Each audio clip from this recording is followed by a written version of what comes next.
Hey guys, welcome to Digit.in, and today I'm going to talk to you about the LG G7 Plus Thin Q. And for the sake of this review and for the sake of my sanity, I'm going to refer this to just LG G7. So why am I excited about this phone? I've actually been a fan of LG's smartphones, flagship ones, since the G6. Love the design, love the waterproofing, the size was perfect, the display was amazing. And there was a lot of things that the LG phone offered, especially that quad DAC. Amazing stuff. But why the G7 is even more exciting is because of the price. It's priced at just 40,000 rupees, and there's a lot of tall claims that LG makes. There's a lot that this device is supposed to deliver, and this review is going to provide for you a full breakdown of whether this phone lives up to its 40,000 rupee price or not. So we're going to first start with the specifications of what the phone has to offer. It's of course powered by the latest flagship SoC from Qualcomm. It's the Snapdragon 845. There's 6 GB of RAM. There's also 128 gigs of onboard storage, and thankfully there's also a hybrid SIM slot, so you can actually put an SD card in there and increase the storage. Currently, I've already got a 64 GB micro SD card in there, so technically I'm hitting about 185 gigs worth of storage on this phone. What's on the card? Mostly FLAC files, movie files, lots of high resolution images. And the reason all the FLAC files live on the SD card, and the reason I have FLAC files on this phone, is because of its quad DAC. But we'll get to that in a bit. So you get the latest hardware in terms of the processor. You get the most amount of RAM that you would need. You also have a headphone jack. You have a 3000 milliamp hour battery which supports fast charging. You've got a dual camera setup on the back. You've got a very nice front facing camera. So there's a lot going on here. So let's start with the display on this. LG had its stint with OLEDs. They made the OLED display for the Pixel 2 XL. There was a lot of issues with that with regards to the tint. They had OLED display for the LG V30 Plus, and that also was kind of hit or miss. So what LG's done is they've decided to go back to IPS, and the IPS display on the G7 is absolutely amazing.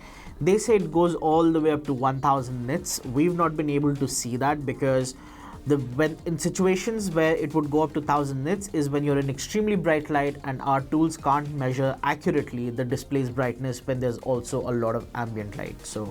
But what we did manage to get was about 500 to 600 nits worth of brightness in our test lab setting. So that's still very bright. So the display is of course amazing, right? So how could they make it even better? They can.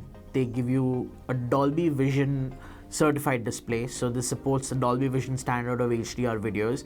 It also supports HDR10. So if you are a subscriber of Netflix or you have Amazon Prime videos, all of the HDR content that's available on those services will be available to you to view on this phone. And I've been having a very, very hard time watching anything on my TV or on my computer monitor after I've seen things on this. Like watching Altered Carbon, for example, in HDR on this display was absolutely amazing.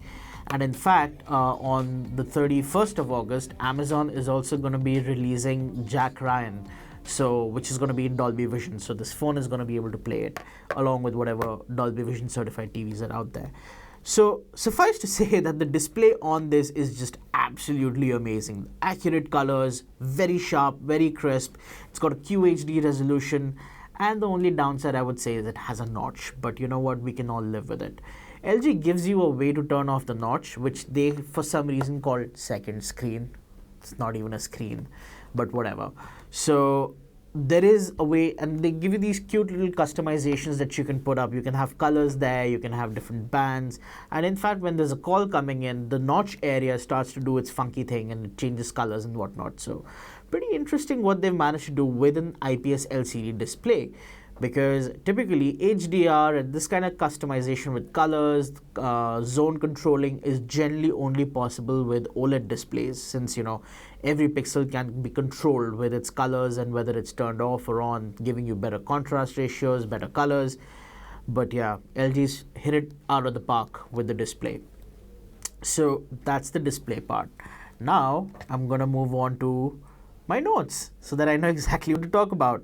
So next I want to talk about is the sound. A lot of you in my previous review of the Honor Play said that I left out certain aspects about the sound quality, and I sincerely apologize for that. You know, as reviewers, we sometimes take certain things, they become second nature and we just take them for granted, like sound quality. So I'm going to start with the sound quality of the LG G7 Plus, and we're going to talk about the earpiece first. Now, taking calls, I use this phone and I still continue to use this phone as my primary. And the earpiece is actually fairly loud. It doesn't sound tinny. It sounds fairly well balanced. It's what you would expect from any high-end flagship phone. And people who are on the other side of the line also did say that despite me being in areas of heavy traffic or a lot of noise, they were able to hear me clearly. So obviously, as a communicating device for making voice calls, does an A+ job. The speakerphone, so LG uses something called a boombox type speaker, which is supposed to make the phone sound louder and clearer. And even when taking calls on the speakerphone, that behavior was present. I was able to take calls, and while driving and I had my window rolled down, and there's a lot of traffic noise, and I was able to take calls on the speakerphone, and of course also be audible to the other person on the phone. So yeah, that covers the sound quality aspect. What the real highlight of the sound aspect of this phone is the quad DAC. Now, this is still using an ESS chip. There are 4 digital to analog converters that are there in this phone. And if you're using just standard earphones that are bundled in a box, or any regular headphones, you will notice that they sound good. But people who have high-end audiophile gear, headphones which have an impedance of over, let's say, 50 ohms, or earphones or in-ear monitors that require high amperage to drive them, they're really going to benefit from this. So, I mean, I use a very regular pair of V-Moda LP2s, and they have an impedance of just 32 ohms. So not really very high-end, so to say, but still better than most. And they come alive on this phone. Like, I haven't had sound this good coming from the Galaxy S9 Plus, or even the iPhone, which I have to use with a converter. So this, for audiophiles, is an amazing phone to have. I'm driving everything through the new PowerAmp music player, so which has support for high-res audio natively. So of course, there's a bunch of settings that you might want to look into. This also supports DTS-X headphones, which allows you to emulate 7.1 surround sound.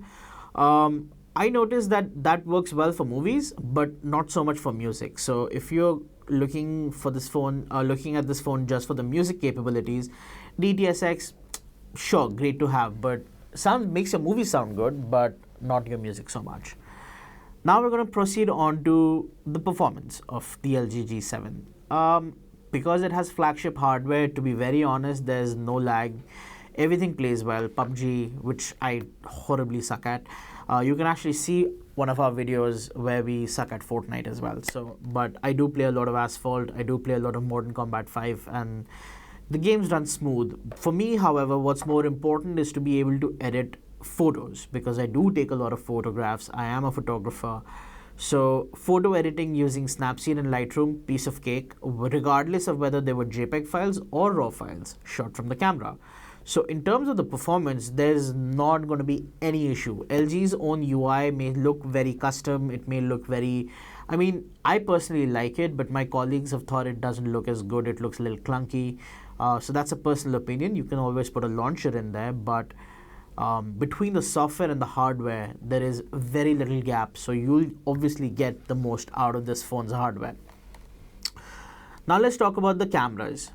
Primary cameras first, and I will not leave out the selfie camera this time. So on the back, LG continues to stick with its wide and ultra wide setup. You get two 16 megapixel sensors. The first camera, which is the wide camera, has an aperture of f1.6, and the secondary camera has an aperture of f1.9. Now, what I really like about the LG G7 is that when you're shooting in pro mode, you get raw output from both the sensors, which means you can get raw files from the ultra wide and the wide angle sensor, depending on what you're shooting from. This is something that no other smartphone offers, raw output from the secondary lens. So that's something that you will definitely like. The wide angle lens is it's a different way of looking at the world, so it's a personal preference. I personally like telephoto. I'm not much of a wide person, so I mean I am a wide person, but I'm not a wide angle shooter. So fat joke there. So yeah, it'll come down to a personal preference. In terms of image quality though, I personally was not very impressed with the LG G7's camera performance. I found that the images often, especially even in daylight, right, lacked detail. However, when you shoot RAW, then you get all of that information back. And personally, for me, I have no issues shooting RAW and taking the time to edit them. Being a photographer teaches you that. So if you want the most out of this, what this camera has to offer, you should be shooting RAW. The other thing that's really amazing about the LG G7's camera is its video mode. Now, the G7, as of now in India, is the only smartphone that allows you to shoot HDR10 videos in camera. So the Sony Xperia XZ2 is also supposed to do that, but we haven't got a review unit of it yet.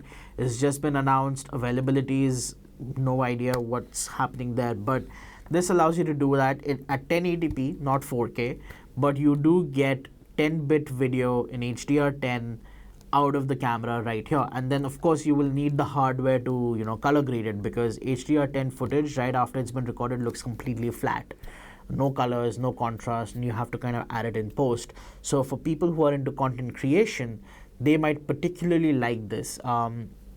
There's also other features like manually controlling the camera settings. There's the ability to tweak sound. So for content creators, great phone. Whew. Okay, I'm gonna take a break and see what's next. All right, now selfie cameras. That's right, selfie cameras. I always forget selfie cameras because I'm not much of a selfie person.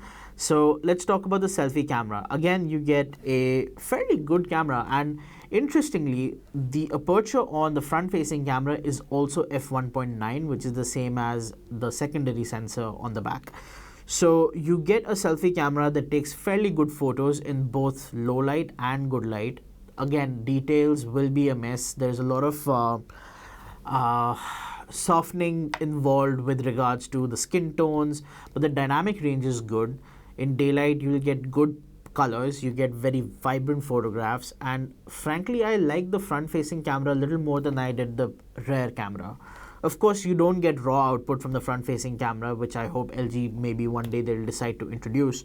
But honestly, with regards to flagships, I hope there is scope for improvement here for sure. All three cameras, there is a lot of room for improvement, and I hope LG will focus on improving the camera experience on these phones as we go along. Now, next what we're going to talk about is the battery. Now, you're getting a 3000 milliamp hour battery with the LG G7 Plus. You may think that's on the lower side because phones like the OnePlus 6, the Asus Zenfone 5Z, they offer a far higher milliampere count on their phones. So, you know, you may feel that the phone won't last as long. And honestly, yes, I didn't need to plug the phone in by the end of the day. I normally wake up by 7, phone's off the charger by 8 a.m. I get home and I'm in bed by like midnight, sometimes 1 a.m. And the phone lasted enough till then. Like it would hit the 10%, 8% mark by then. For a OnePlus 6 or a 5Z, I usually still had about 20-25% battery left. So for a heavy user, this phone is not going to be insufficient, but it will just barely make it across the line of the 1 day battery use mark. You can charge the whole full battery up from 0 to 100 in under 90 minutes, so because it supports fast charging. So nothing to complain there. And of course, if you have a wireless charger, you can also plonk it on a wireless charger in your office and just, you know, top up the charge. So nothing to complain there either. I do have a few issues though with the LG G7 Plus. First off, despite the glass back and the glass front and the whole IP68 rating, and it's also certified by MIL 810G standard, so it's supposed to be drop resistant. There is no way I would not use a case with this phone. And it's sad that today, even though everybody bundles a soft case in the box with the phone, LG doesn't. So I ended up purchasing a case because I've already broken a phone with a glass back and I don't want to risk it again. And this is a phone that I really like, and I would not want to break it. The other thing that's not so great about the LG is that in the earlier phones, the fingerprint sensor also was a button, the home button. It was clickable. They've done away with that. This actually makes it a little complicated. I mean, it's not complicated, but it was a nice touch. It made getting to the home screen very quick because you just lift and press a button and you're on the home screen. But now you can't. You have to press the software, the button or on-screen button to basically get there. So overall, now let's consider this. The LG G7 Plus for 39,999 rupees offers you Qualcomm Snapdragon 845. It gives you 6 GB of RAM. It gives you 128 GB of onboard storage, which you can further expand with a use of a micro SD card slot. You get cameras which have great hardware but need better software optimization to give you better image quality. But you do get an HDR capable display, and of course the cameras also shoot HDR video and photos. So all in all, it's kind of hard to ignore the value for money proposition this phone has to offer. It may not offer you the fastest speed out there where the OnePlus and the 5Z kind of dominate, but it's no slouch either. It's neck to neck in competition with regards to benchmark numbers. But in terms of real world performance, it's just as fast, it's just as snappy.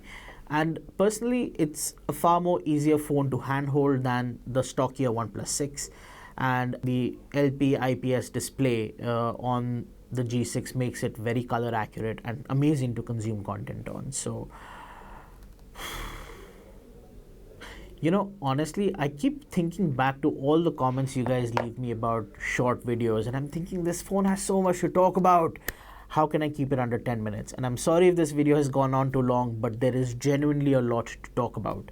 And especially because of the price point, how it challenges the status quo of the bigger phones like the Samsungs and the iPhones, which keep getting more and more expensive. And of course, it also threatens the cheaper flagships like the OnePlus 6 and the Asus Zenfone 5Z by offering IP68 rating, by offering drop protection, by offering an HDR display, all the perks that you would expect from a premium flagship in a price bracket of sub 40K. So the LG G7 is definitely a phone worth considering, and I find it hard to kind of tell you guys why you should not buy this and instead go for any other flagship, not just a OnePlus, not just a Samsung S9 Plus, but any other flagship. Finally, LG's got something right in both the hardware, software, and the price. In case you guys like this video, make sure to hit the like and subscribe button. You guys will definitely leave comments, I know, because you always have questions, you always have comments, and I love that. You can also tweet at me if you guys want, and there are my email ID is of course in the video as well. So yeah, thank you guys for watching.